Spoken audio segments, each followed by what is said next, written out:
I thought somebody said quadruple. Did you say quadruple? I didn't say quadruple. Maybe it's time we start talking about a quadruple. Because, ladies and gentlemen, is it on? Is it possible? Dare we? Of course we will. That's what we're here for. We're here to talk about the FA Cup draw. We're here to look ahead to the rest of the transfer window and what we can expect from it. We'll talk about Salah. We'll talk about Mbappe. We'll talk about quadruples because you brought it up. Remember, it wasn't me. I'm sitting here minding my own business. I come in and all this. Oh, quadruple, Craig. Let's talk about it. Your wish is my command. My friends, my fellow quadruplites. I don't know what else to call you.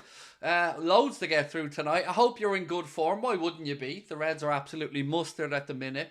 And that FA Cup draw was not too shabby. So Liverpool are at home in the fourth round of the FA Cup against the winner of Norwich and Bristol City. I think one of the Bristol clubs. So yeah, there is that. And I always look for these home draws when the FA Cup comes up or the League Cup because I automatically think of the people in the Auto Cup scheme getting an extra game. And, you know, sometimes people, they're the only games they get to go to. So that's the first thing I look for. But then you look around the FA Cup, right? And you look at who else is in there. And there's some very, very tasty games which will eliminate some big teams. And we'll, of course, go through the draw. The highlight, I suppose, is Spurs against Manchester City. And then Chelsea, Aston Villa. Two huge games which will knock out two good teams from the competition, making our pathway that perhaps a little bit easier.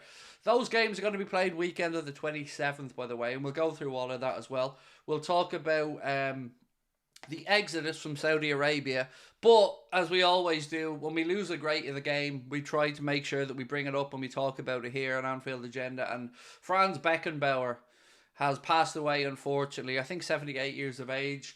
And look, we talk about legends of football a lot, and we have to pay homage to those who came before us, and he was certainly one of the greats. And it's very sad to hear of his passing today, and of course our love and best wishes go out to his family and everybody in the German football community on the loss of what is just a huge presence gone out of the world of football. So yeah, another sad day, unfortunately, for the greater football family, but rest in peace, Mr. Franz Beckenbauer, and his legacy will absolutely never be forgotten. Simple things as well, like I've got a pair of Adidas tracksuit bottoms that are a Beckenbauer style. That's what they're called. So yeah, it's another sad loss, as I said, but we do of course pay our respects to somebody who was a footballing great. So where do we want to go tonight? It is Bristol Rovers. Thank you, Philip. Appreciate you filling me in on that one, mate. Yeah, I didn't know if it was Rovers, City, and either way, it's a good draw. I'm happy with the draw. So look, I guess I want to get your thoughts. So you guys have most likely seen the Rami Abbas reply on social media where he says, you don't know, or you don't know anything, or something along. Let me get the exact wording of it because I don't want to get this wrong. Where's the comment? So Rami Abbas Issa was replying to Sante Una, who given out what he calls an exclusive on Mohamed Salah, where he said that Mohamed Salah wants to depart Liverpool for another adventure in Europe and Spain is a likely destination. And he said, you just don't know. Now, how do you read that? Because it's a very, very clever post from Rami Abbas Issa. Because is it like, you don't know, or you just don't know? I don't know how to interpret it, but he's very good at playing these little games on social media. I wouldn't say that this dude is right with his story. I don't believe it. Same way I didn't believe the multiple times he said Mbappe had already signed and agreed to go to Madrid, because that fell through a few times as well. So I don't believe the story, but I am intrigued that Salah's representative deemed it enough to, I guess, have the conversation or at least bring it up.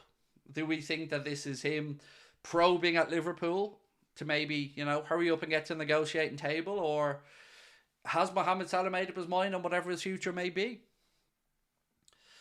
So the Salah stuff, yeah, look, we're going to talk about that now, and that's what we're starting off the stream, but I want to know what your thoughts are on that. Like, do you think that Rami Abbas Issa is just shouting somebody down who he thinks doesn't have a clue what he's talking about? Or is there more to this? Is it the start of a bit of a saga, dare I say it?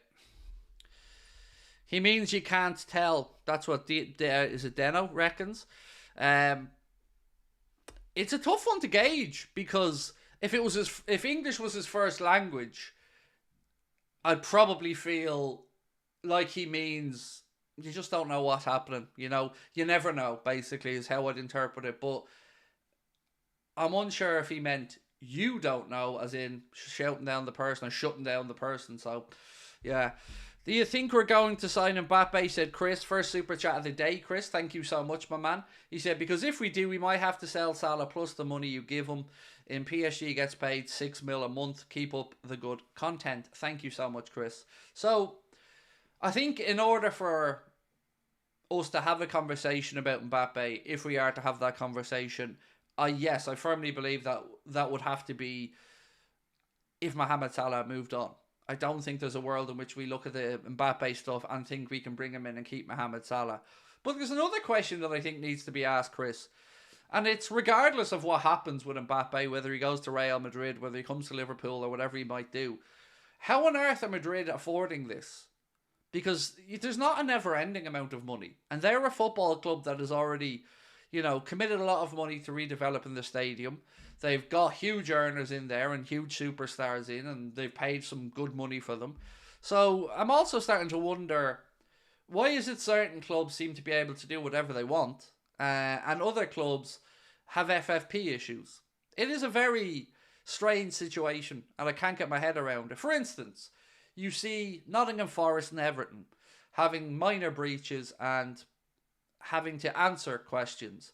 And then you see Chelsea and Manchester City and others, particularly Chelsea in the last window or two, being able to do and spend what they want, and seemingly they still fall within the FFP calculations. It's one that I just can't get my head around. So, in answer to the question, Chris, I'd be a liar if I said to you I haven't allowed myself to dream about it a little bit. I have. Do I think it's likely? No. But what you've said is the only way it could possibly happen. But what else confuses me about the Mbappe situation is the articles that I've read suggested that the offer that Madrid have put on the table for Kylian Mbappe is one that will see him paid less than Jude Bellingham. So my question there is, how much does Jude Bellingham earn? Because I've seen figures ranging from 260, 270 grand a week up to 400 grand a week. So even if it's at the top end of that, am I supposed to sit here and also believe that Kylian Mbappe is going to go and play for 400 grand a week? Because I don't think that's going to be the case. If that was the case, we could absolutely afford Mbappe. So there's a lot of questions around all of this that just don't really make sense to me at the minute. United are winning 1-0, are they? Well done. Well done. You're beating a League One team, lads. Well done. Fair play to you. Sure, that's it now. Should polish the trophy up and give it to them. Ten Hags and Messiah. They must be bribing the Premier League. I wouldn't be surprised. Well, Madrid have got nothing to do with the Premier League. To be fair, there is an FFP system in La Liga where clubs have to input their wage bill and their expenses, and then they're told how much wiggle room they have. But I just don't believe that Mbappe is going to go to Real Madrid and not be paid extortionate sums of money. I just don't believe it for a second. Mr. MH, Craig, you're a gentleman and a scholar. Always awesome to be here. Thank you so much, my man. The comments lately, lads, I was saying in my Discord group, the comments lately have been amazing. I'm genuinely so humbled and proud to think that people are starting to think of me in a kind way, because it means a lot to me. And maybe that's always been there, but maybe I used to focus on the negative stuff a lot more, and I'm trying my best not to do that now, because there's enough good stuff that they're the comments I should be giving my time to.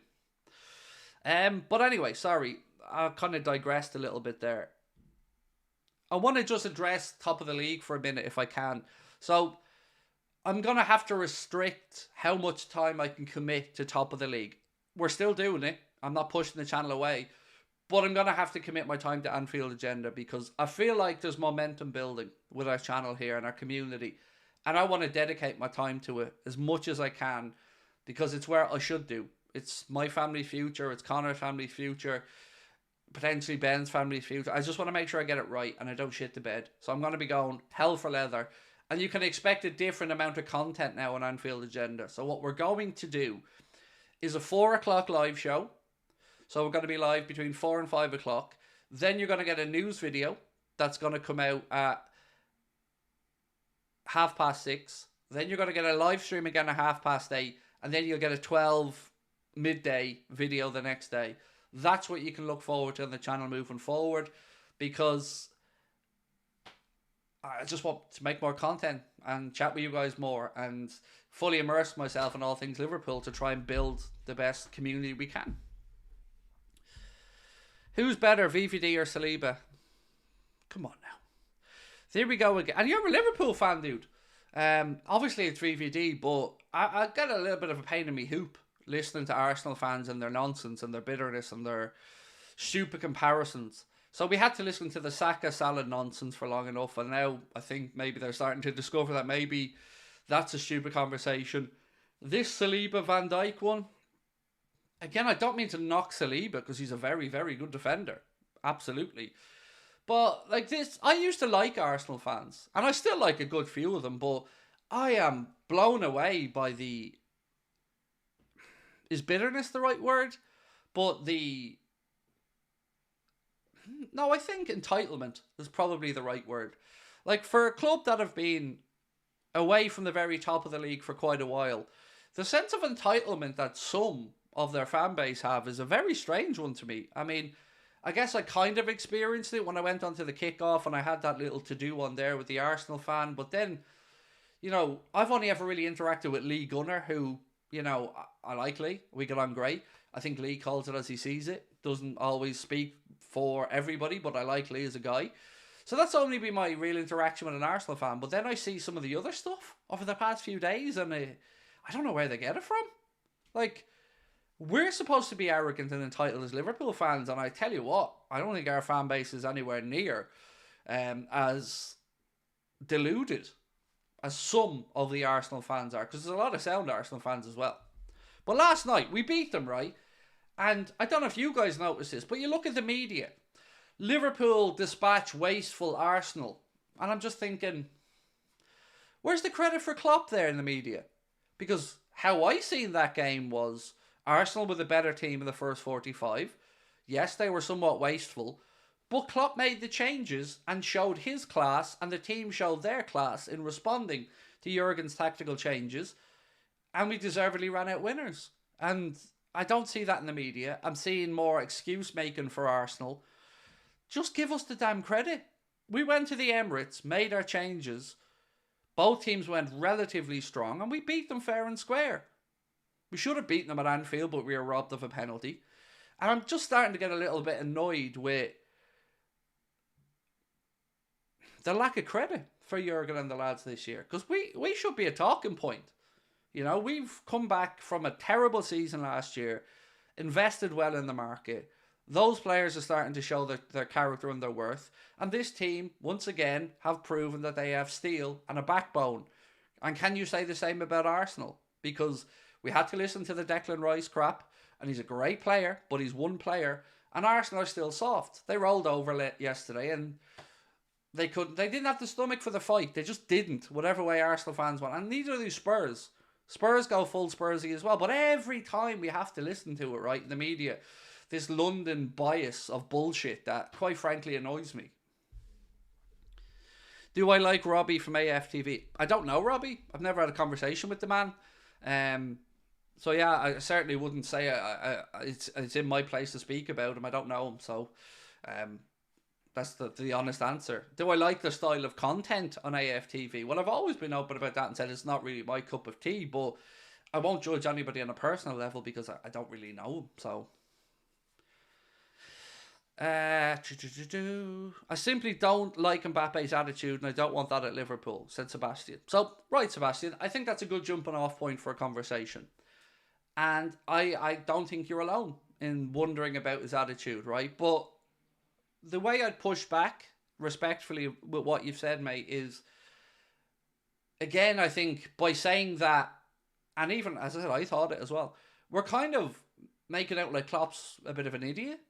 And Klopp wouldn't bring, or even look to bring, somebody into a dressing room that is galvanised the way it is with leadership and ruin that with a diva. So if, and it's of course a huge if, we got to the point where Kylian Mbappe to Liverpool was potentially possible, I would be fully sure that Jurgen Klopp has looked over that side of it and knows what he'd be bringing and what type of person he'd be bringing to the club. So I wouldn't worry about it if it happens, because I trust the manager on that one. Let's be real. The best possible situation is Mbappe staying at PSG and wasting his career. It's scary to think of what that Madrid team could be like. Like Mbappe, Vinny Jr., Rodrigo, Valverde, Camavinga, Tchouaméni, Bellingham, a fullback that they bring in. So let's say somebody like, I don't know, what's the kid from Bayern Munich again? Alphonso Davies. I mean, that's a Harlem Globetrotters-esque type team. So yeah, that's scary. Hate Everton or United more? What level of hate? So I don't really go as far as to say I hate anyone. I have respect for both those clubs as institutions, but I have a sporting rivalry, of course. Now, I get a lot of grief from Everton fans. I understand that a lot of the time because, well, I invite that grief onto me, let's be honest. But United, that's the fixture for me. That's the one that it bugs me if we win or lose. That's what I would consider my derby. I didn't grow up in the city of Liverpool, so, I don't have that connection with family members or schoolmates or work colleagues supporting Everton, so I don't have to listen to that crap on a Monday morning if I went into work. So I'd say United for me. I've always viewed Everton as kind of... I want them to stay in the Prem because I want them for the city of Liverpool to have 2 Premier League teams, but I've never really viewed them as a threat. Whereas you can look at United and their history with Sir Alex Ferguson and stuff and think of them being a threat to Liverpool winning stuff.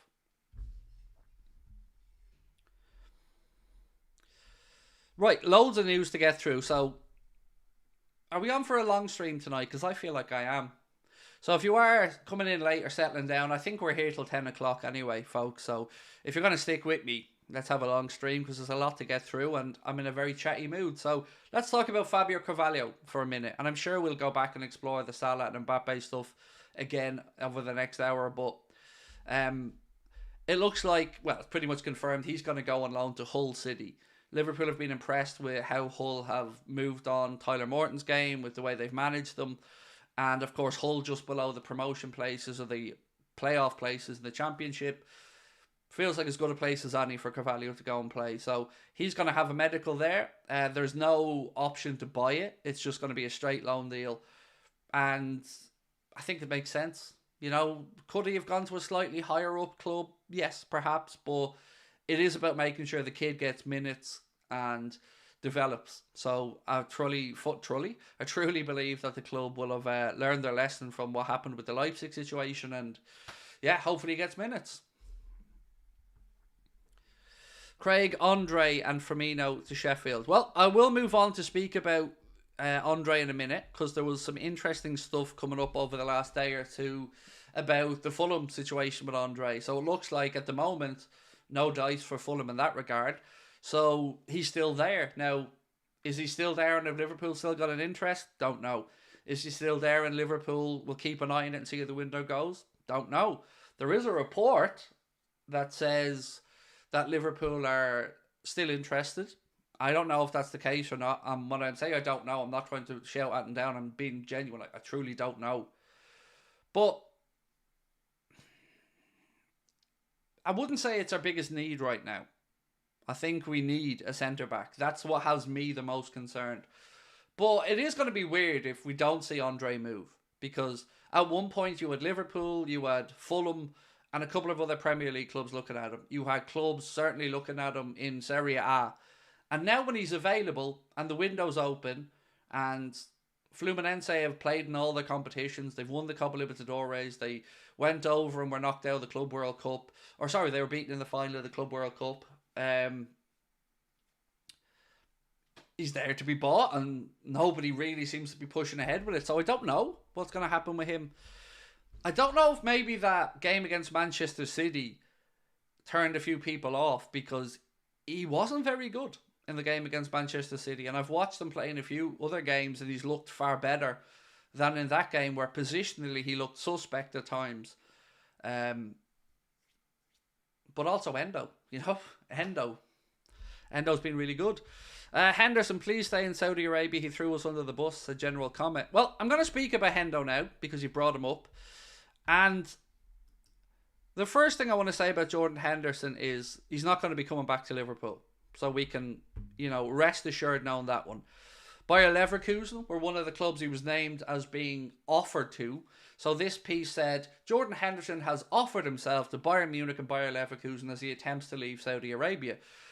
Bayer Leverkusen have said he's not in the conversation there. That's been reported again by, I think, Sky Germany.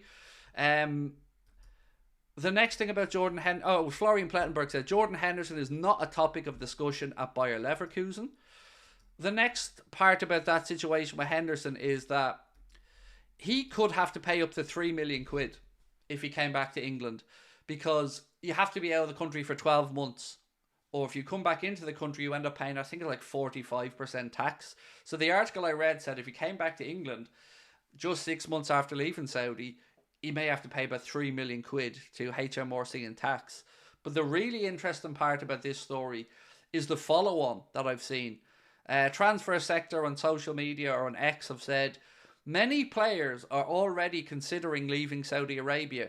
They're put off by the climate, the culture, the low crowds, and women's rights for their wives and partners. A real exodus could take place next summer. So, my question to that is, what did they expect when they went over? Like, let's look at the things that they've complained about, right? The climate. I mean, it's not hard to figure out what the climate's going to be like in Saudi. I mean, a quick Google search would tell you your information there. The culture, again, I'm sure they would have went over, had a visit, talked to these clubs beforehand. A bit of research would have probably told you if it's a cultural fit for you or not. The low crowds, I mean, yeah, I can see that being a culture shock. If you're used to playing in front of 30, 40, 50, 60,000 people, and then you're going over there and 1 week maybe you've got 12 or 13,000, the next week you've a few hundred. I get that. And the women's rights for their wives and partners. Is it a shock that certain rights that maybe women take for granted in Western Europe aren't the same in Saudi? Is this a shock? I just feel like they got greedy, a lot of these people, and they seen the numbers and were blinded by everything else. And again, that's understandable. There's some big sums of money being mentioned here. But the reason I bring this up tonight and the reason I'm having this discussion with you guys is this the death knell of the Saudi Pro League? Like, is there only a specific subset of players that maybe this will appeal to in the longer term? So maybe people of a certain faith, or people of a certain cultural background, or people of a certain point in their careers, or single, or... I'm just wondering, will the Saudi Pro League ever be able to really do what they want to do, which is become a major power in world football? We've seen the influence they've had on other sports like boxing and golf and stuff. And to be fair, they're a lot easier to take over than football. And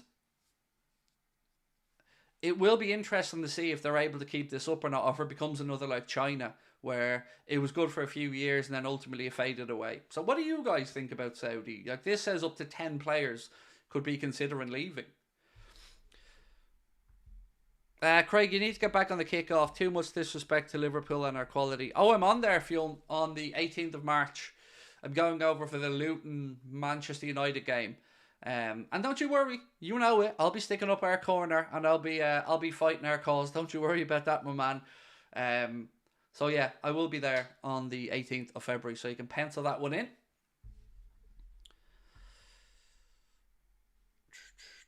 It'll be the same as China, said Tobias. Who do you think we signed in January?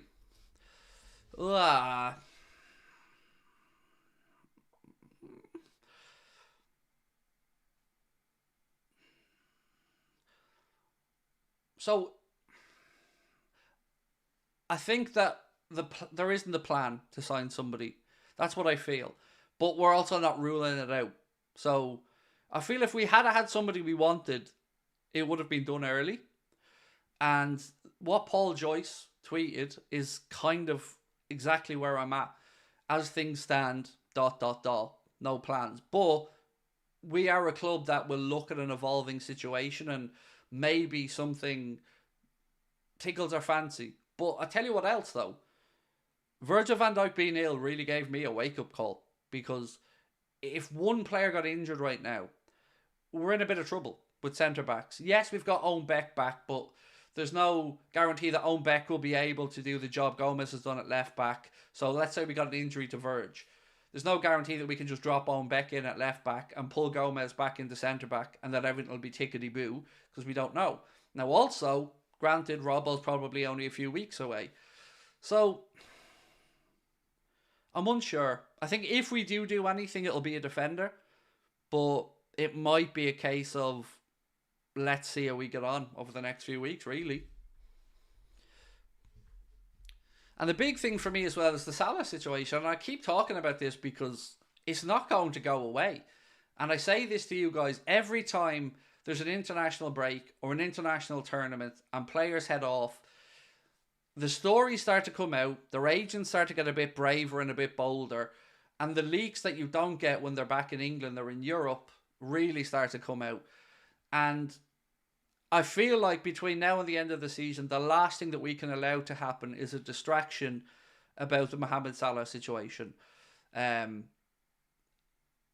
It can't become a talking point every single week. It can't become a frustration. It can't become a distraction, because we could be on for a memorable season. It's a long way to go. A lot of football still to be played, but we've got a relatively safe draw in the FA Cup, which would put us through to the 5th round if we won that.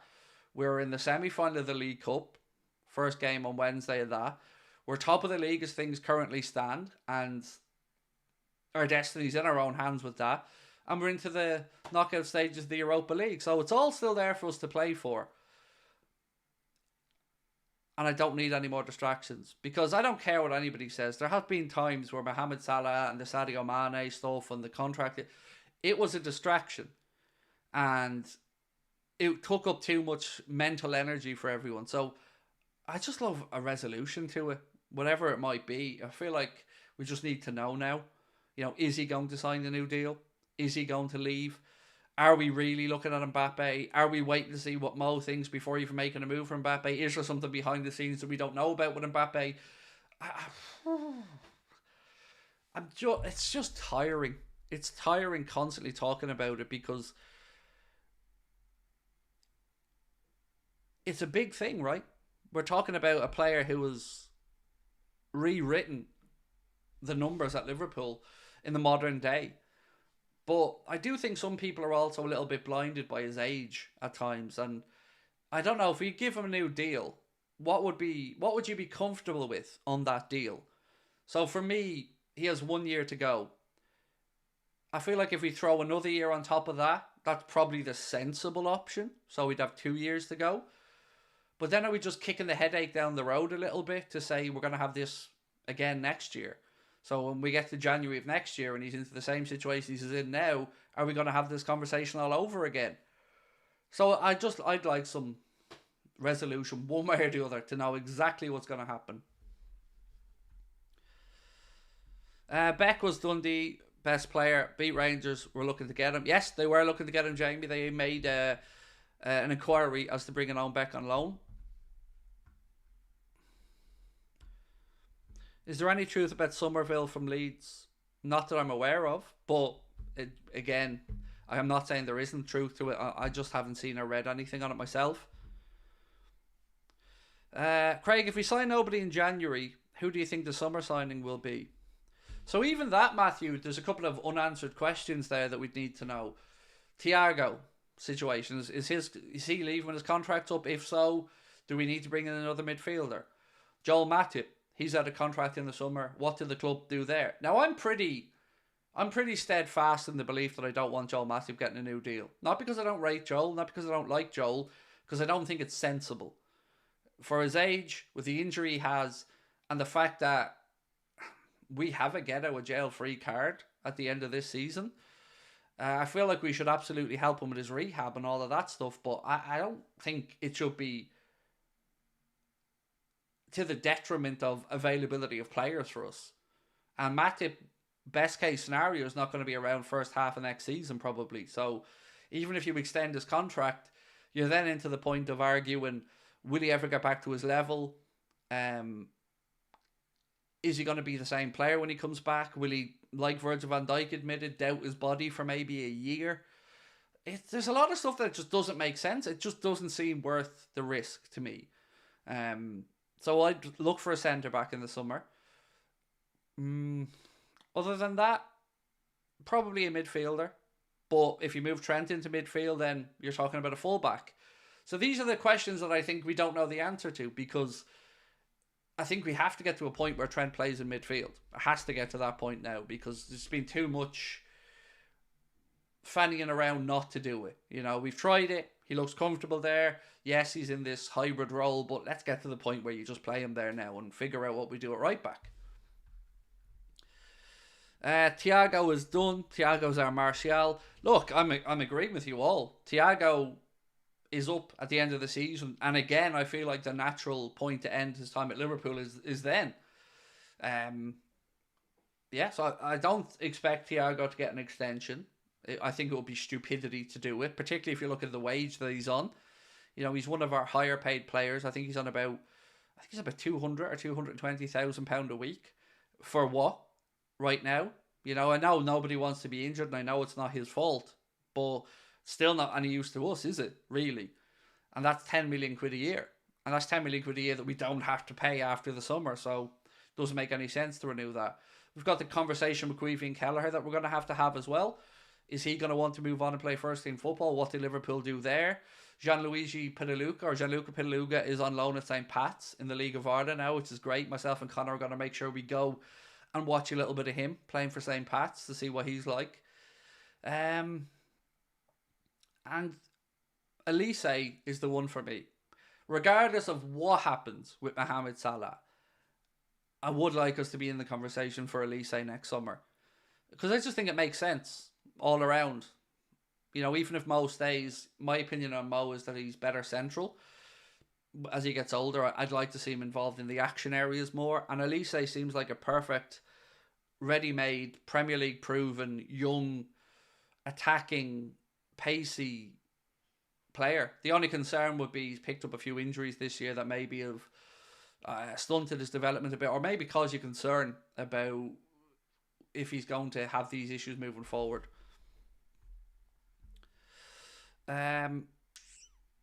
We don't want Salah to leave. I mean, I get that, mate, but also you can't just keep saying I want him forever, because at some point you have to make a business decision on it. And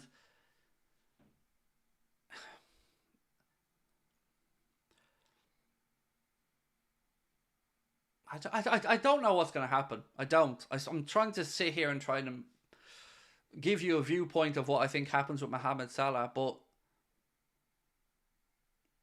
all I can do is tell you what I would do if I was in charge of the club. And honestly, if an offer of 100 million came in the summer with 1 year to go,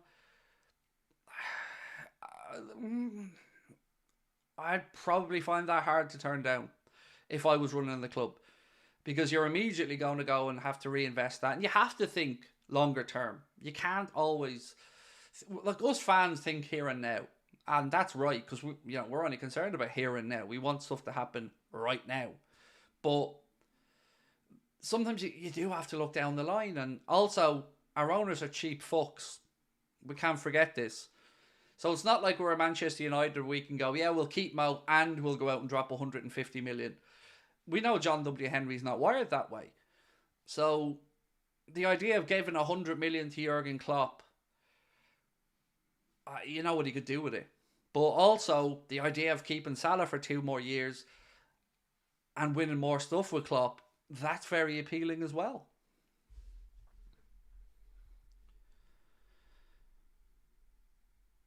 Stay or leave, Liverpool will always have respect from. Of course, man, that's not even up for debate.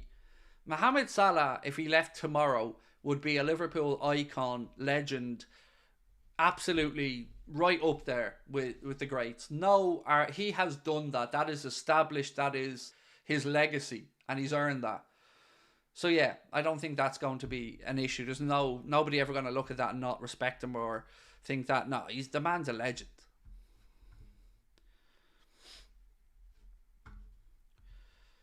Arguing with a Spurs fan, I say Prime Souness was better than Kane. It's a pretty tough argument to have. Different era, different position, and also sometimes it's just a bit of what you like, isn't it, as a football fan? Keep Salah for 3 more years.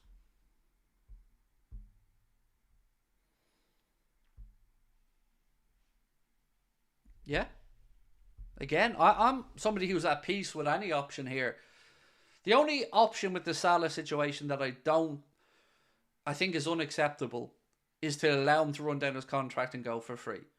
That's the only option of the 3 that it's just a non-starter. That it's just no. Extend him, be that 2 or 3 years in total. I can get on board with that. I can see the point of that.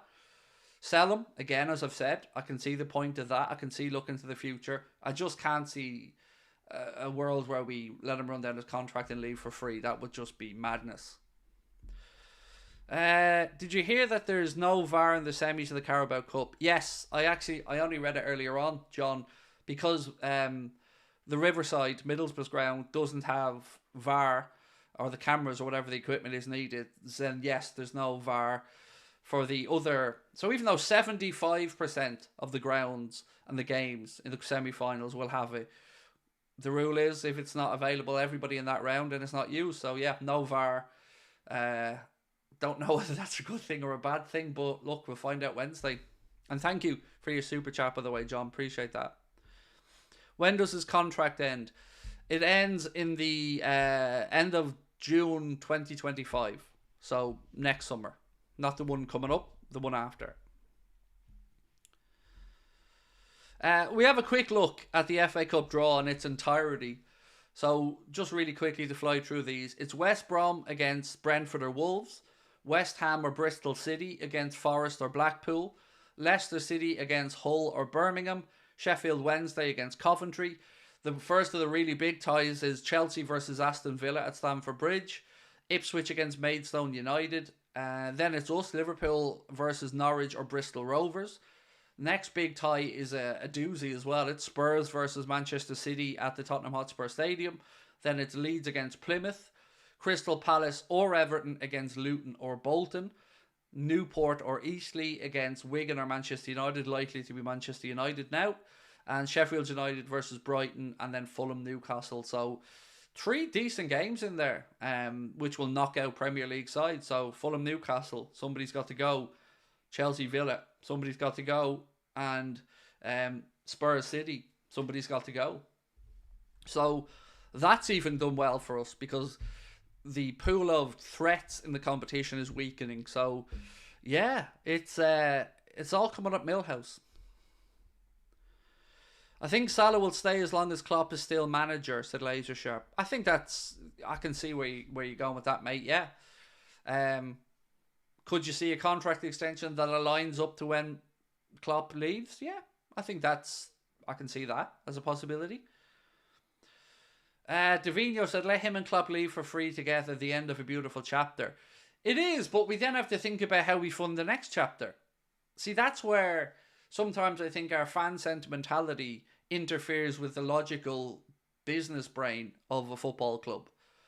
So the idea of letting your manager go for free, well, that's fine. You know, manager serves his contract. If he goes, that's fine. But the idea of losing the final part of that front 3 of Firmino, Mane and Salah for nothing, and having had those 3 at the club and only brought in 30 million quid for them in total, that just feels like bad business, to be honest with you.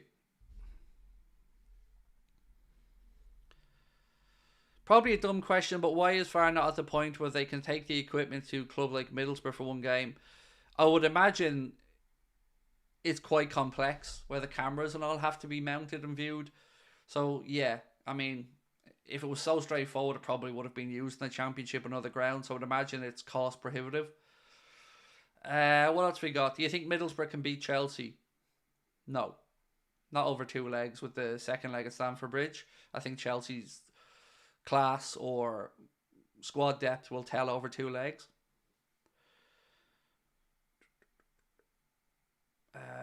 Look at Man United lose. Well, they're winning now, aren't they? They're 1-0 up, from what I can gather from the chat. Who scored their goal, by the way? I didn't actually see who scored it. Klopp has 2 years left. Yes, I know. We were talking about Salah when I said his contract's up in the summer of 2025. Klopp's 2026. Interestingly, the same as Dalla, thank you. Interestingly, the same as Xavi Alonso at Leverkusen. Do you think Carvalho is the future of the club? No, I don't. Like, I don't know this, but it feels like something happened. And I don't know what it was. And Klopp said there was no fallout. But it feels like he was a bit salty when he first went to Leipzig. And it feels like there was the whole plan of why we signed him and what to do with him just felt weird. As soon as he was brought in, we're like, okay, here's a player. And I was expecting him to push on like Elliott, in all honesty. But the loan at Leipzig was pretty much a disaster. So if he's not getting in at Leipzig, it's going to take a lot to turn around to start getting in at Liverpool. So I think Fabrizio Romano has said Liverpool do view him as having a future at the club. But I guess we'll have to wait and see how he gets on with Hull in the second half of the season. Ashley Dooley, thank you for your super chat. My friend said, Craig, I hope you're well.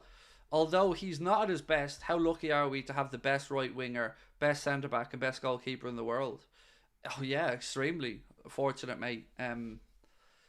The spine of our team's incredible, and that's testament to what Klopp has built there. You know, bringing in Alisson, Verge, and Salah being at the club, and you can add Trent into that conversation, I think, now as well, because Trent, I don't know how we got from Trent being that player that played against Real Madrid that I was scratching my head that he wasn't even running back and he looked like he was so disinterested, to this Trent that like felt like he went away in the summer and came back 10 years wiser, 10 years more mature, 10 years.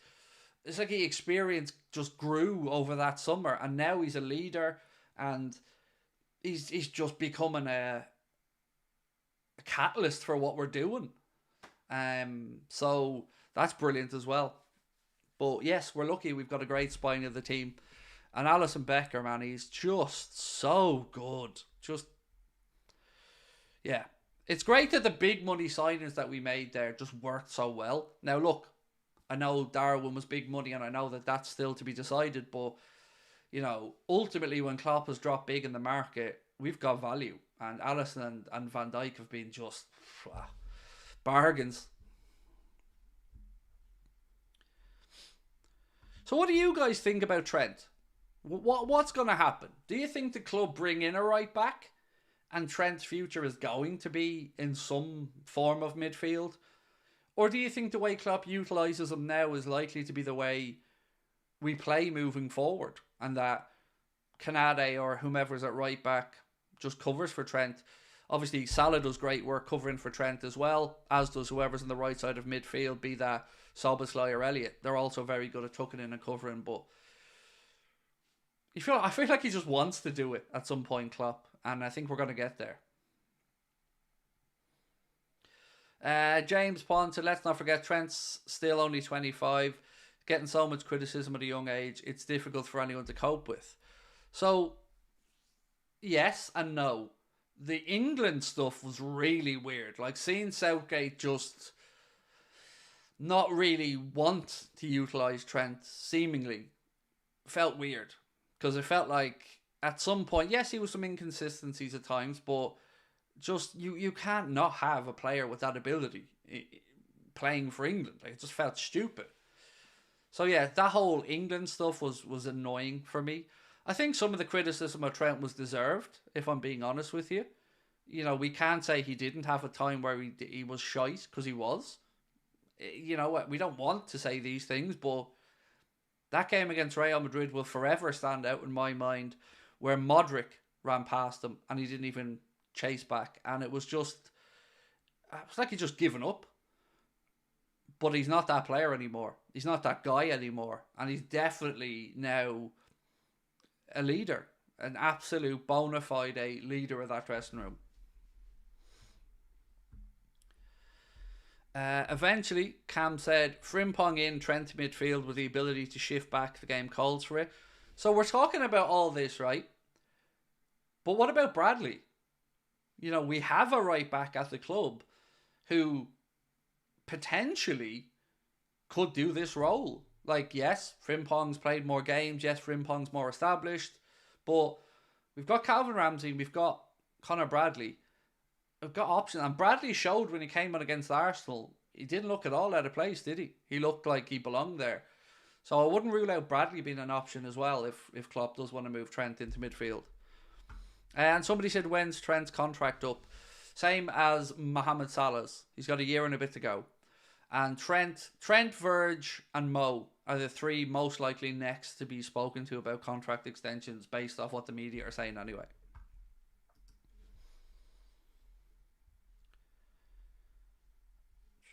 Only one match for Connor. Yes, it is, but that's because he was injured. And he got games in pre-season as well and played quite well in the early part of pre-season. So, yes, it is, you know, we can't be certainly saying Connor Bradley's 100% the answer, but he certainly deserves to be in the conversation.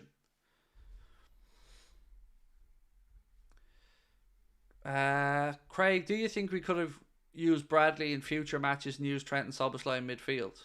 Of course, absolutely. And I think I'm expecting Connor Bradley to stay at Liverpool for the remainder of the season and get opportunities. So, yeah, it's up to Connor Bradley now. If he can stay fit, and I hope those injury concerns are behind him, he's got the tools, he's got the energy, and he certainly seems to have the backing of the manager. So let's see what Connor Bradley can do. It's going to be up to him now. What about Ramsey? It seems he disappeared with Preston. So there's talk that Ramsey could come back maybe this month. Between injuries and I guess just not being selected. Yeah, it hasn't gone great for him at Preston. There's not really much more I can add to that. That's just where we're at with that situation. But I hope, like by Chetchich, that whatever these injury concerns are, that it's not a constant thing and that he can move past it, because we've got some really talented kids at the club. Like, you've got Connor Bradley, you've got Bajcetic, you've got Kwanzaa, you've got Owen Beck, you've got the kid that came on, Bobby Clark.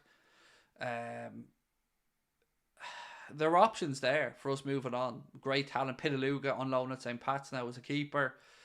So that should always be the aim, to bring through the kids, but they have to show they're good enough. God bless you all. Said, love you, bro. Keep up the good work from South Africa. Thank you. Somebody messaged me yesterday to say that when I read out one of the nice comments that I was nearly crying. It's kind of true. Like, I come from a family where I was loved by my mum and dad, definitely. But I was never, like, proud of you. Kind of wasn't the conversation.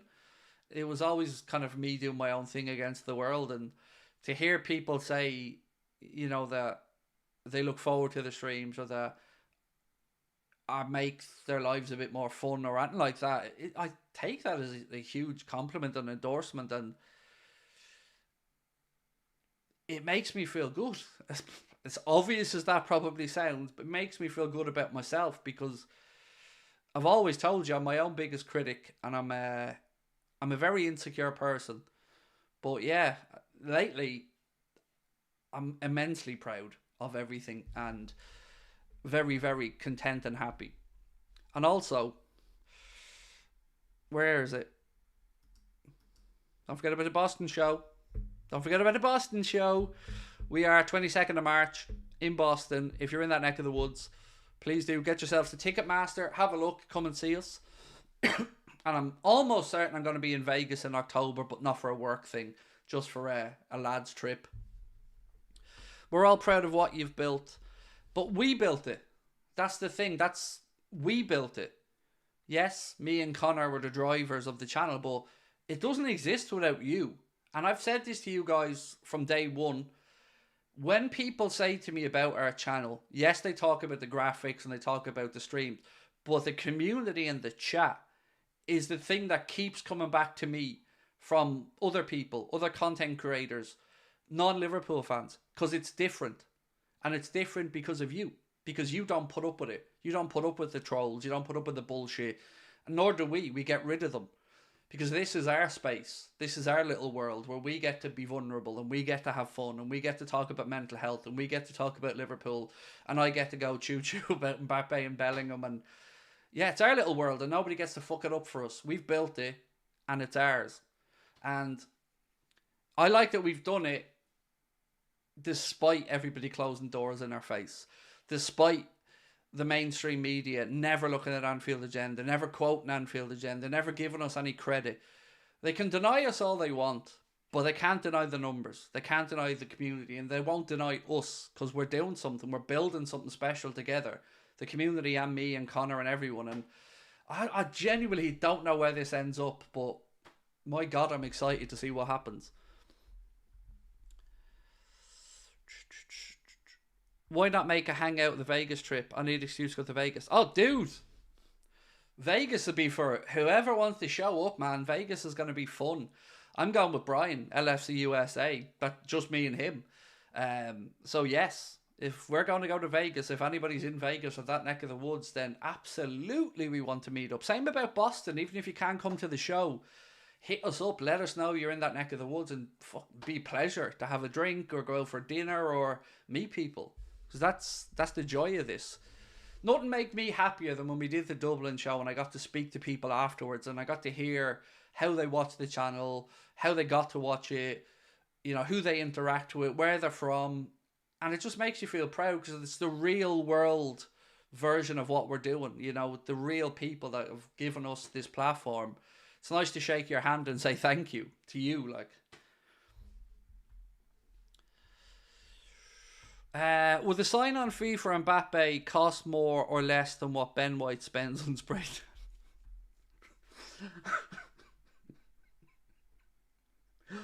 Oh, I've often wondered about Ben White, to be honest with you. And I'm not going to get into looks or anything like that, but I thought when I was reading that question out, Fritz Frank, I thought you were going to say, would the sign-on bonus for Mbappe be more or less than we're likely to get for Mohamed Salah? But that's not where you went with it, was it? I would say it'd be a slight bit more than the tan. But does anybody believe that he's going to get less money than Jude Bellingham, by the way? Because I'm not believing that. Even if I take Bellingham being at his highest wage, which is reported about 400 grand a week, there's no way I'm thinking Mbappe's giving up what somebody said, maybe 4 to 6 million euro a month, all in, to go and play at Madrid for 400 grand a week. Find that hard to believe. I find that about as hard to believe as I find the Houlden transfer fee to Manchester City hard to believe. As in, yeah, that's the headline fee, but tell us the rest of the story. Tell us how much Daddy got. Tell us how much agents got. Tell us how much of a sign and on fee there was. Tell us about the bonuses. Yeah, there's a lot of that shit that just doesn't add up to me. But we're not innocent of this either. So the headline figure for Mo has always been 300 to 350 grand a week. But that's not what Rami Abbas said when he was over in Harvard, is it? He said that Mohamed Salah makes approximately £1 million a week, all in. So maybe we're just all naive and just see those figures and we're guilty of it as well. Only 4 months ago you said you didn't want Mbappe to Liverpool. Now you say you dream of it. What's changed? The attitude issue. Exactly what other people's concerns were my concerns. We've always said the same thing, mate. Look, it's unlikely. It's not very Liverpool-y. And when all the drama was happening and all, yeah, I have to say, the same as everybody else, I had concerns about his attitude. But the more I sat down and thought about it, the more I thought I'm doing Klopp a disservice, because if it got to that point, as I've said, Klopp would have looked into that. So it is a dream. Same way it's a dream that any of the biggest players in world football puts on a Liverpool shirt.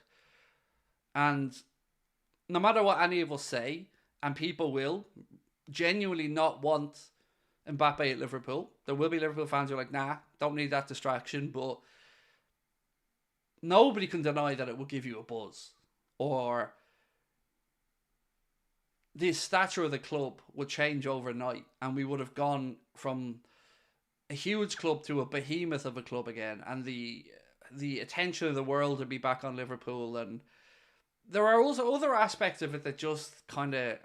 Like the buzz of buying an Mbappe shirt. Just think about that yourself. And going, imagine he won a Ballon d'Or at Liverpool, as an example. Like, but I love that you call me on these things because you're absolutely spot on. 3-4 months ago, I would have said exactly what you said I would have said. But 3 or 4 months ago, I guess I was a different person as well. But yeah, I think my opinion has probably changed because the likelihood of Madrid maybe is decreased a tiny bit in my brain. And then when I think over the conversation, like something about Mbappe appeals to John W. Henry. It does.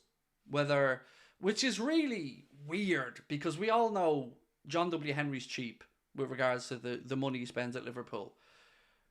But he also really wants Mbappe and has done a lot of stuff to try and get him 5 years ago. And now when he's on a free, although not a free, if you're ever going to make that move from, if John W. Henry was ever thinking, light bulb moment, this is the time to go get this kid, it's now. Like, this would be the shit or get off the pot time, full duck or no dinner. Like, it's now or it's never. And it'll probably be never, like, but... Mbappe's mum is his agent. Yes, so he changed back. I think he did have different agencies. I think now his mum's taking care of his affairs again. But look, the whole thing is just weird. I find the whole situation weird. Like, it feels like Madrid are almost too scared to open up themselves again in case they get hurt and embarrassed, because it was a big embarrassment that they didn't get Mbappe the last time. You all remember the TV shows in Spain, and it was like it was a formality. It was going to happen, and it didn't. And I told you that Madrid wouldn't go away with it, even though they said that was the end of it. No. Once he flashes a bit of leg, they're there again. But they don't want to be embarrassed. Florentino Perez doesn't want them to take the piss out of Madrid again. So, I don't know. Yeah, I don't know.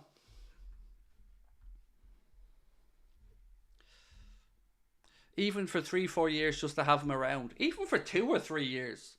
Like, imagine you kept Mbappe till he's, what is he now, 24, 25? Imagine you kept him till he's 28 and then sold him elsewhere.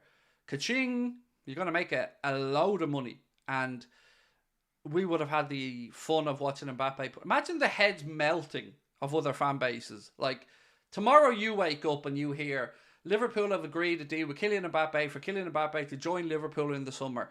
It won't have been 5 minutes where he's overhyped, he's no good, Madrid didn't want him anyway, he's shy, he's just a poor man's Garnacho.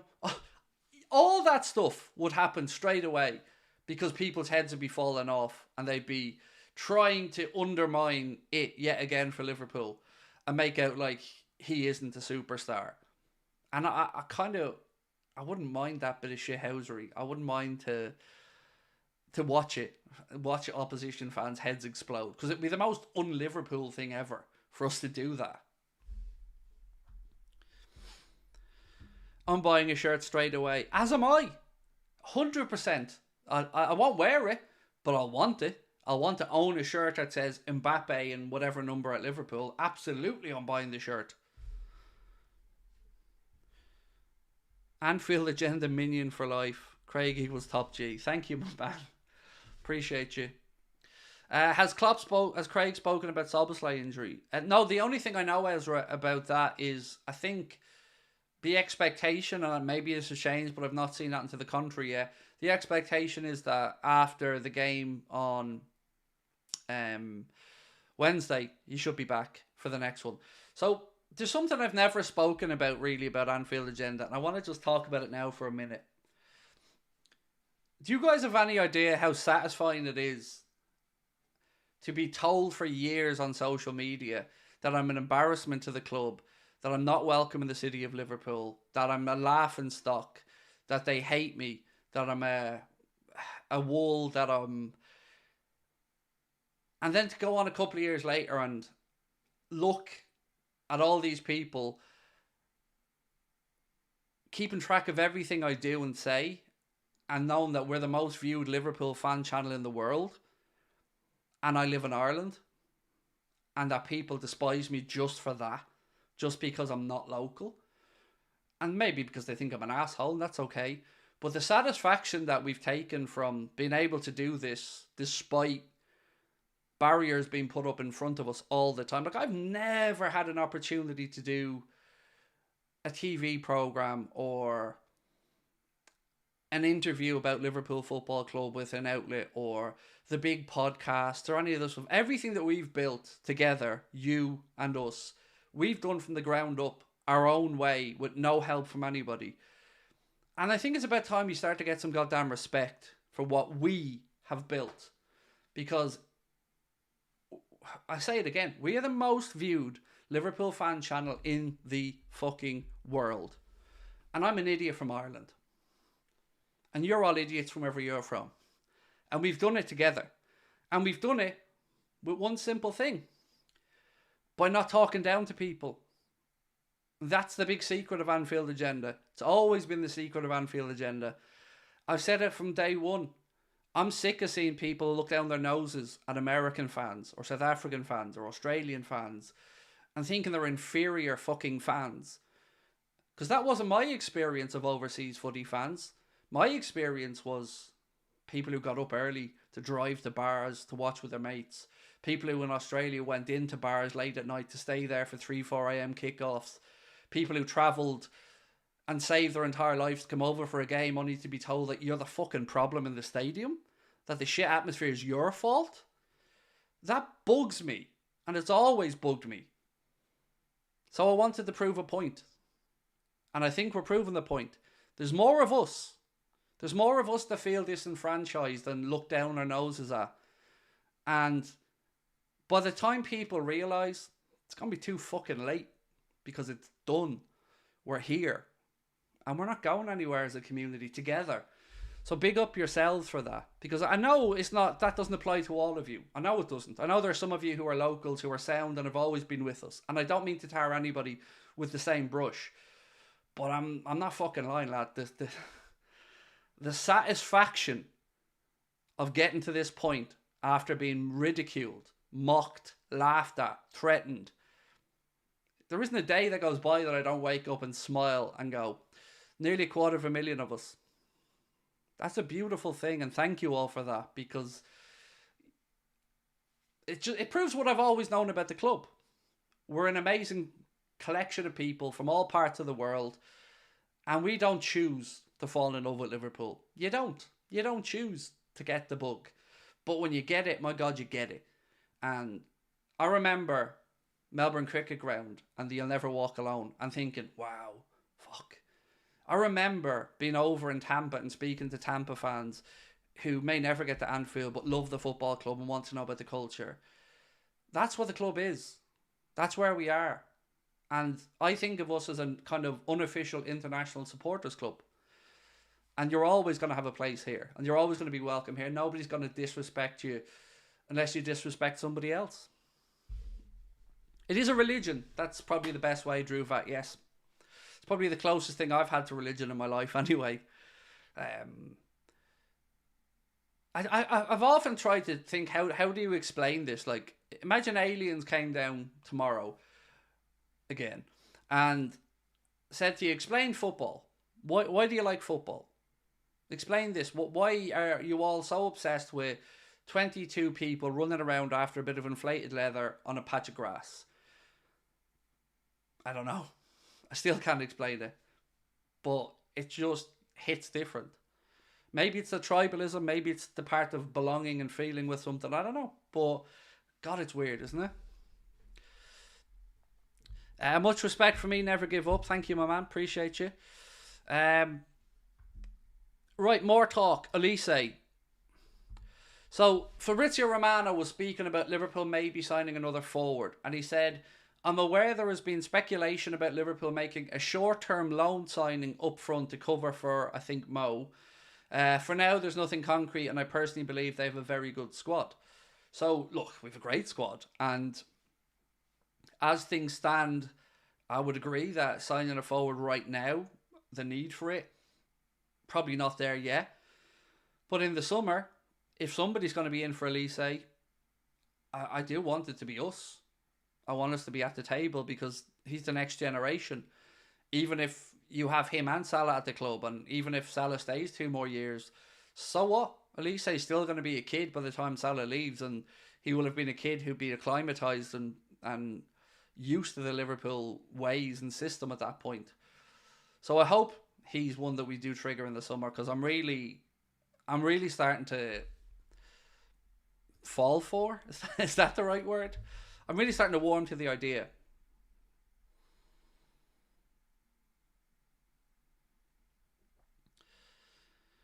Ty Carr said, "Don't like tourists. We take all the money and support elsewhere. You'd be as relevant as the French league without our support." I've never understood that bullshit comment about locals being the problem, because it's not even rational to me. Or not local, sorry, overseas fans being the problem. It doesn't even make rational sense to me. Because my simple question is, if overseas fans are the problem, who the fuck owns the season tickets? Because I would imagine at least half of Anfield is season tickets, maybe more. And if the overseas fans are the problems, then why aren't the season ticket holders and the people who are there every week making the noise? How is it always just everybody else's fault? The truth of the matter is, it's a multifaceted problem. Some of it is people flogging on their tickets for excessive money. Some of it is a lack of people who are familiar with each other or that know each other being in the same sections. Some of it is people who are in the cop that probably should be in the main stand or the King Kenny stand at this point. Yes, you always want the local heartbeat inside the football club, and there should always be a pathway, particularly for the younger Reds, to get in and watch games and fall in love with Liverpool. But it isn't as simple as going, foreigner, bad. Foreigner goes to the game with an umbrella and a selfie stick and just doesn't look at anything and just takes photos all day. Because that's bullshit. That just is not the case. So again, it really riles me when I see the lazy old foreigners, overseas fans. All your fault. Really?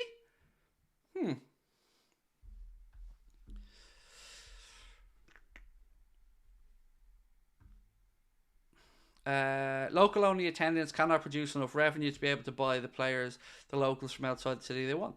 Exactly. Look, you want the club to have the connection with your city. Of course, that's nobody's making that argument. Of course, Liverpool should have a great group of local fans that pass on the traditions and the songs, and of course, heritage and stuff like that is really important at a football club. Of course, it is, but football isn't what football was 20 years ago, regardless of blaming anybody. It just isn't. Football isn't the working class sport it was when we were in the 90s. It's changed. It's evolved. Like, you could still buy tickets on the gate for the Champions League quarter-final, I think, in 2005. Football isn't like that anymore. Football is big business. Football is a commercial entity. And unfortunately, that means that a lot of people are going to be priced out of going every week. It's shit. It sucks. We'd all love to go all the time. But you don't have a birthright to go all the time. It's not our fault. Like, people assume that overseas football fans are all minted or something. Like, do you think any of us like paying over the odds to go to a game of football? Do you think any of us like having to go through travel agents and corporate entities to flog our money and get given what we know is like a 60, 70 quid seat for 300-400 quid? No, but you do it because it's your only fucking option, or you don't go. If you don't go, you're a sofa fan. who sits at home and does nothing. If you go, well, you're the problem. You're causing the touting. You're denying locals the game. It's a no-win conversation. So unless you're going to have that conversation with many of the really rational, down-to-earth local fans, and there are many of them, you're just banging your head against a brick wall.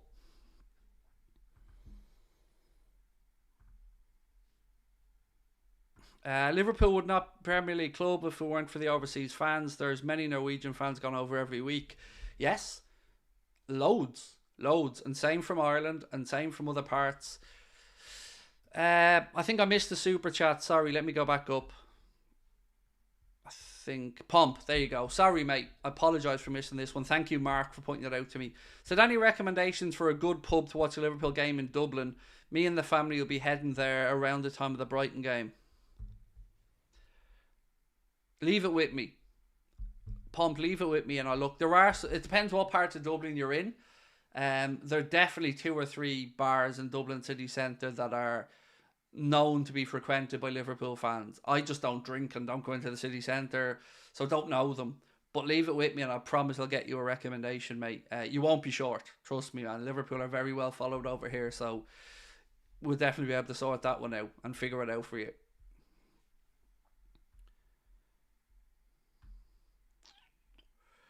Chewits, welcome to Anfield Agenda FC, buddy. Thank you. Appreciate your support. Football's for everyone around the world. Woke up 2 a.m. the morning to watch Liverpool from Australia. Yeah, it's mad. It is mad. Like, sometimes I think, I don't know if I could do it. Like, could I get up at 6:30 or 7 in the morning to watch Liverpool? I don't know.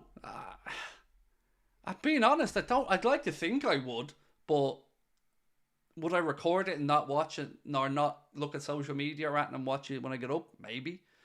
But yeah, it's mad.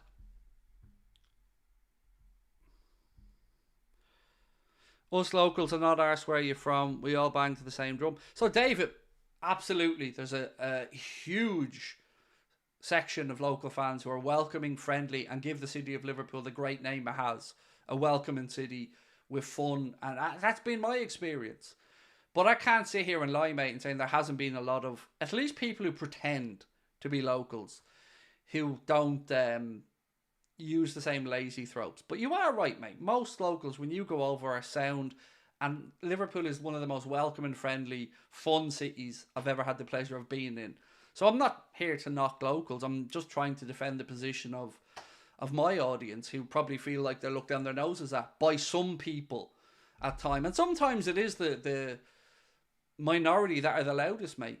You know, I certainly know with my own trolling and my own abuse that I received, it was a very vocal section of the same group of people that were just going around being negative towards everything. The Clonsilla Inn, there's a shout from Jesse Quinn, is a Liverpool pub. Thank you, Jesse. Owen Beck really looks like a decent player. Yes, thank you for changing the conversation. So Owen Beck. So actually, do you know what? The preview is out at the moment for the Fulham game. So I'm going to tell you my 11 and see what you guys think, right? So this is the 11 that I've gone with.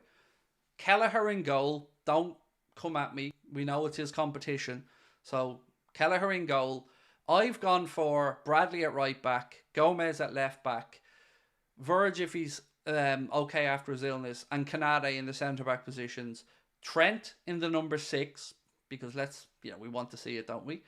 And then I've gone for Elliott and Gravenberch. You could easily go for Elliott McAllister or Jones and Elliott, but I've gone for Gravenberch and Elliott. On the right, Diaz. On the left, Darwin. And in the centre, Jota. That's the 11 that I would like to see against Fulham. I think in the second half against Arsenal, we've seen that Diaz can be impactful on the right-hand side.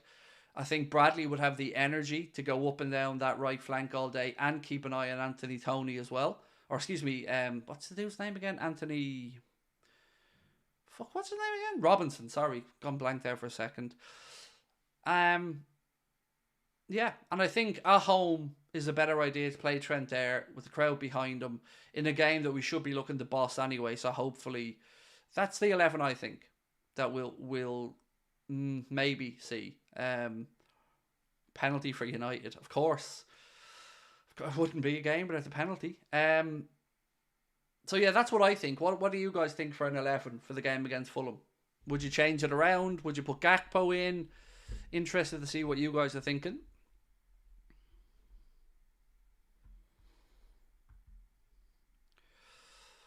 What's the Salah news? It was the conversation about his agent, mate. Putting the comment underneath a journalist post that's talk about Mohamed Salah wanting to go to Spain, and he said, "You just don't know." And I'm just trying to figure out what people think that means. I'd have Jones instead of Gravenberch. I think the reason I went with Gravenberch is just to give Jones a bit of a breather. But look, I'm at a point where any two of Elliott, Jones, Gravenberch, and McAllister, I'm sound with. In all honesty, any two of those four in those two positions, and I'm all good.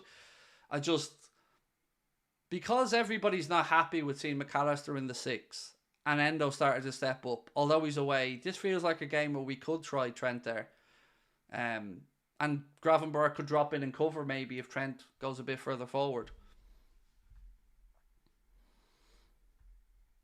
Who are United playing? Wigan. Wigan away in the FA Cup.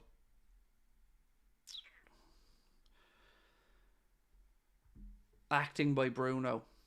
I haven't seen it, but I'll take your word for it. But of course, they'll be very open and honest about that, you know? Same way they were when Jota had his, which was actually a foul. Craig, I'm going to the game on Wednesday. I'm from Dublin. It's my first Liverpool game. 12 years old, so hopefully first of many. You're sitting in the main stand. Well, brilliant stand to be going to. Firstly, Bernice. So what I love, and I would be interested to know if when you come back you feel the same. When you walk up the steps, Bernice, and so your eye line changes as you come up, the pitch starts to come in. Firstly, the top of the stand, and the pitch starts to come in, and then it just feels magical. You get to the top of them steps, and it's a night game, so the lights will hit you.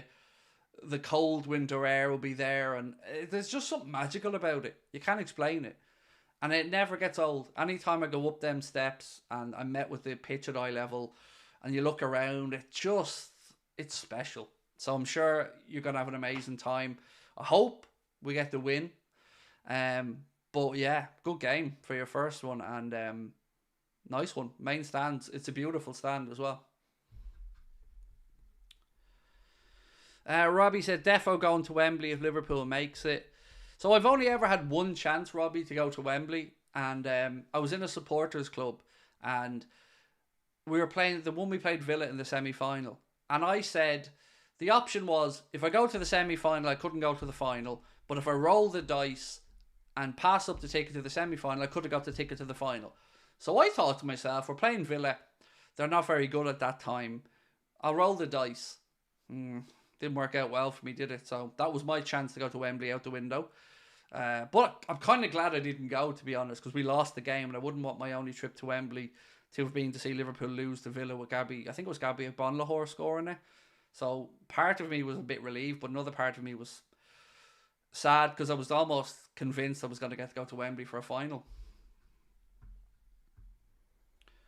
Brighton have signed Barco that from Boca. That's a good signing. That is a good signing. Oh, they're fucking clever. They are clever, Brighton.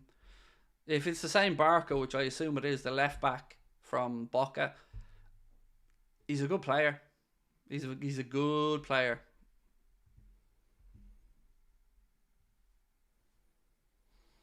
You've been there loads of times for England playing.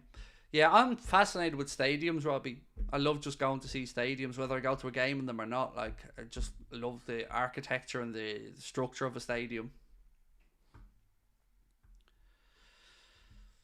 Brighton do some good business. Yeah, they do. They definitely do. It's a good signing. How much was it, if you don't mind me asking? What was the fee? Was it a loan with an opportunity to buy, or did they just go buy him?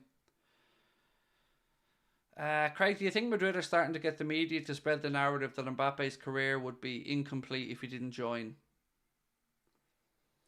Well, look, we know Madrid have mouthpieces in the media that they use to put out their propaganda. Is probably the best word. But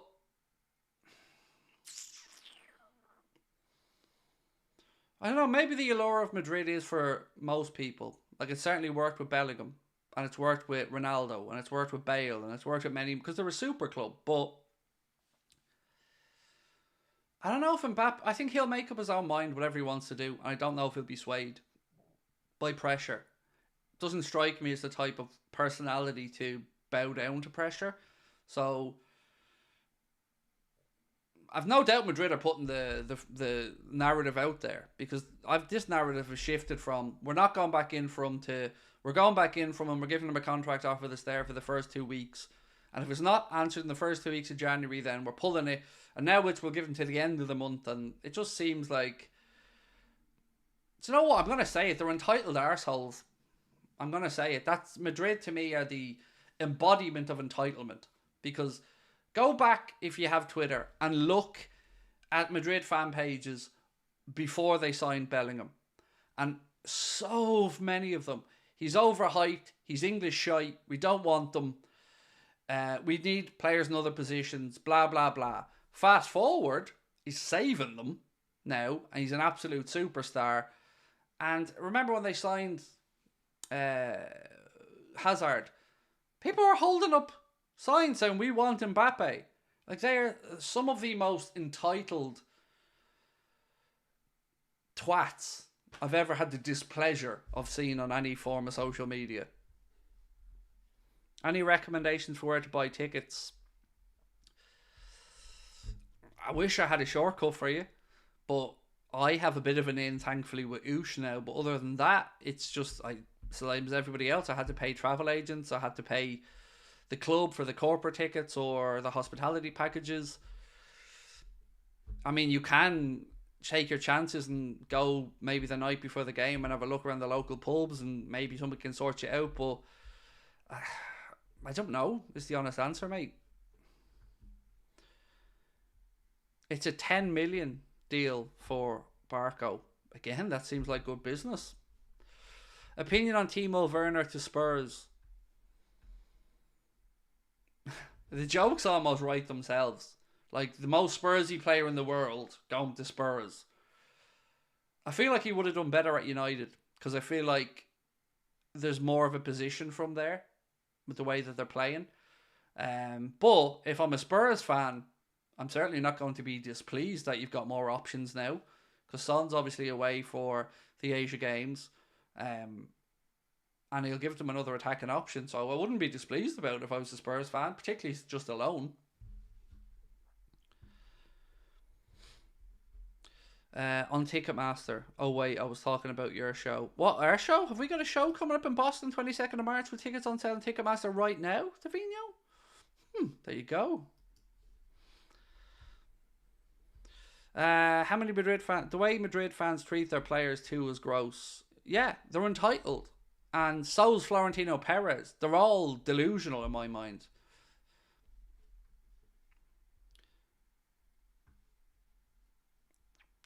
Think Ange will get the best out of Timo Werner. Yeah, certainly seems like he'll be a good man manager for him. And, you know, Werner, he has all the attributes needed to do well. Just for whatever reason, didn't really work out for him in the Prem. And that reason is he picked the wrong club, like many other people. Sooner or later, people will start to learn not to be lured by the Chelsea bullshit.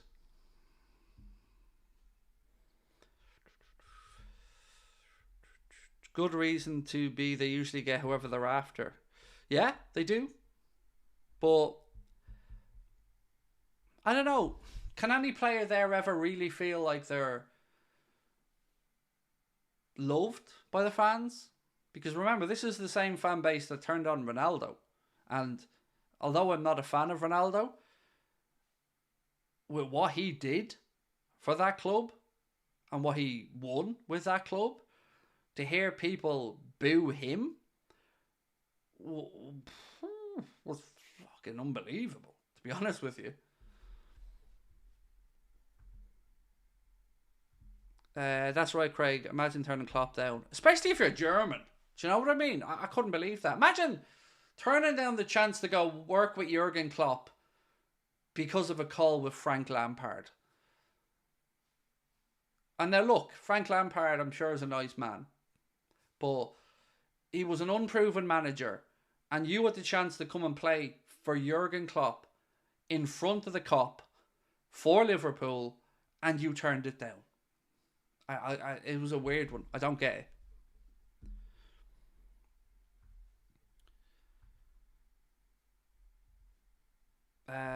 Craig, not sure Barker was 10 million. I want to make sure I'm not misguiding you. What I said saw around 7.9. So maybe it was like 10 million euro or dollars or something, and it equates to it. But either way, anything 10 or less. And here's the joke, I guess. I'll be interested to see what Brighton sell him for in a year or two, when he probably gets sold for 40 or 50 million to City or Chelsea or somebody else. Who do we get in the draw? So we're at home and we're up against either the winner of the Norwich versus Bristol Rovers. I can never remember which Bristol it is. Bristol Rovers. Yeah. So whoever wins the replay between Norwich and Bristol Rovers, Liverpool play them at Anfield in the 4th round. Madrid, no different to City. They were caught and fined for accepting taxpayer money on record. Seemingly have no FFP worries. It stinks. Yes. And also, that's why they're the driving force behind the Super League. Because they want to get out of jail free card and all the money that goes with it. So, I kind of agree with you. There's a lot that stinks in modern day football. And I can't say clearly enough how big this Manchester City situation for the Premier League is. Because they cannot surely just let this shit slide. You know, whatever about them being found not guilty on some of those charges, none of us should be able to accept that they're clean, fully compliant and clean. I don't know who they're trying to sell that to, but I'm not buying it, and I'll never buy it. I can't lie to you. I don't care what they say about City. I don't give a shit if they're found innocent. I don't believe it. It's as simple as that, because I've seen enough with my own 2 eyes and looked into enough and read enough of the leaked emails to know that they're taking the piss. And my belief, and I'm just one man with an opinion, my belief is that behind the scenes, I would expect that there's a lot of political toing and froing and pressure and talk of future investment in the UK.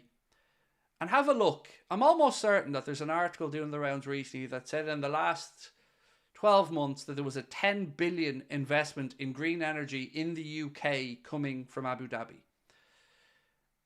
And it all stinks to high hell to me, because where the World Cups have gone lately and the way football is going and the greasy nature of it all, somebody has to stand up and go, no, the league needs to be protected. English football and the Premier League needs to be protected. And I hope that there's no political interference, but no part of me will ever believe that there isn't. Like, you've seen the stuff yourself even that was linked that said, was it the tourism ministry or something in Abu Dhabi had emailed the English embassy or something like that? Like, it all seems grubby to me.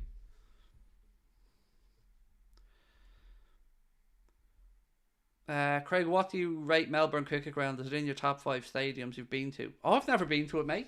When I said I remember it, as in I remember the video, when Liverpool were in pre-season at the Melbourne Cricket Ground, I've not had the pleasure of being to Australia, buddy. I'd love to go, though.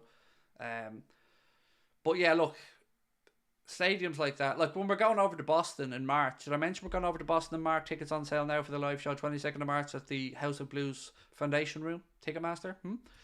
We're going to the New England Revolution Chicago game, so we get to go to Gillette Stadium, which for me as a new NFL fan is amazing. I know it's not an NFL game, but I get to go to an NFL stadium and have a look around, so that's going to be class.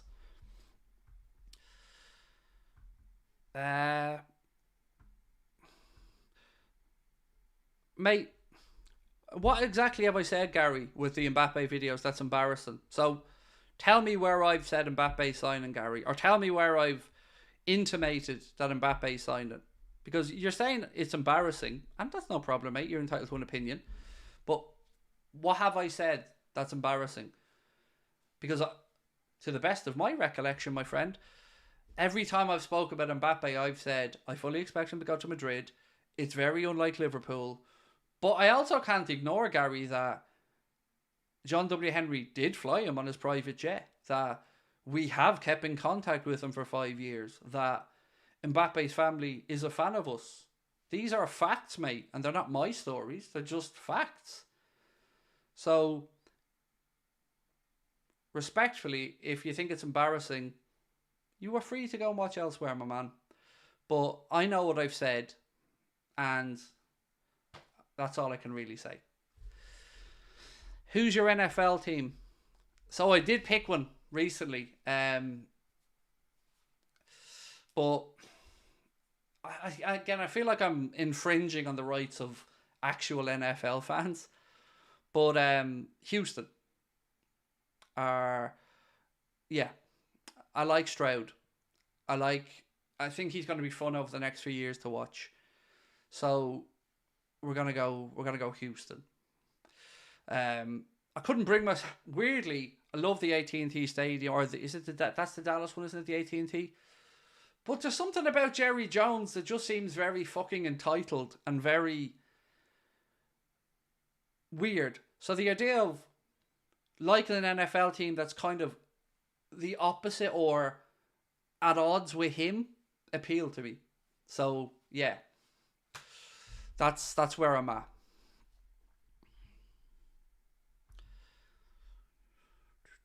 And also, I'd love to get over to Texas just for a holiday at some point, and again to see both stadiums. If I was ever over in Texas, I'd love to go and try and see both of the stadiums. As a Baltimore Ravens fan, you made a bad choice. Look, mate, Lamar Jackson, oh my God. Like, if he stays injury free, surely you're going to be the favourites to win the Super Bowl this year. Because he's the best quarterback in the league right now. I don't think there's even a debate. Josh Allen's so much fun to watch because you get two different people. You get one person where you're like, the fuck did he just do? In a bad way. And then you're like, oh, okay, so you're just doing it all now, Josh. That's it. You're just running for 13 yards to get the first down and you're just dragging them over the line.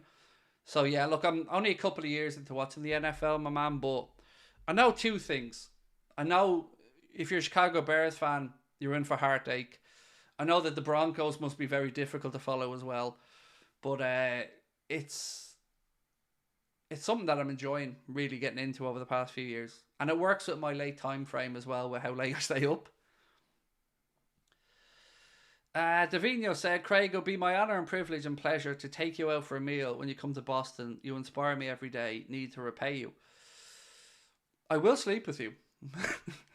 Yeah, of course, my man. I'm trying to plan a meal for the Saturday night, Davino. So the show's on the Friday night. And then we're going to the New England Revolutions game, which is a 2 p.m. kickoff local time on the Saturday. So I'm hoping that we can organise a dinner out in Boston on the Saturday night for anybody who's in the area for the show, where we could all meet up and go for a meal and a chat and a couple of drinks.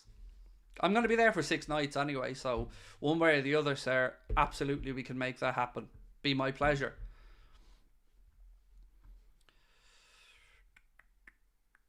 Malcolm said, no signings this month is my personal prediction. Yeah, it's kind of looking that way, isn't it? To be honest, lads. But look, I'm going to go and grab a shower and spend some time with the missus. I will see you guys tomorrow. So 4 o'clock, we're going to be live in Anfield Agenda for a bit of a news show. Then video coming out at 6:30.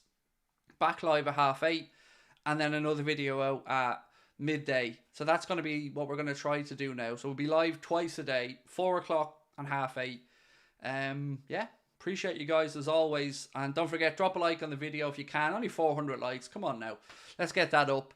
And do hit the subscribe button as well. And I will see you guys tomorrow. Have a lovely evening. Thank you for your time. Bye-bye.